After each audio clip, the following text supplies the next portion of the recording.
ඒ බලන්න. ඇයි බා? හදලා බලමුද මේක? අලුත් දෙයක් නේ බා. ඔව්. පරණ රොකට් එක නේ අලුත් එකක් හැබැයි.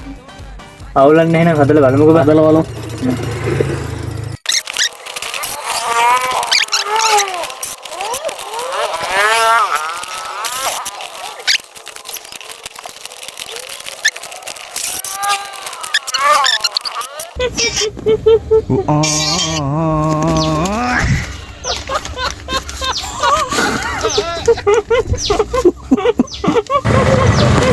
මොකද යකෝ hina එන්නේ?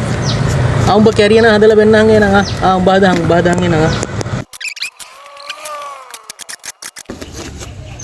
අපිට ආවේ B2 එකක් ඈ. මොකද්ද?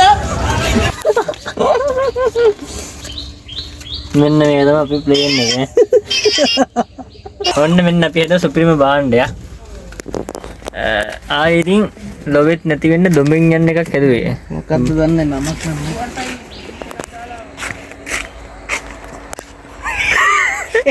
මෙන්න අපේ වාහනේ ගිය දුර. ඒ කියන්නේ අපේ රොකට් එක. ඇදුවට වැඩක් උන්නේ නව නැටි හොයන්න වරනා මේක තමයි ආවේ අපිට. පොඩ්ඩක් මේක තමයි අපිට ආවේ මේ හොඳට බලාගන්න.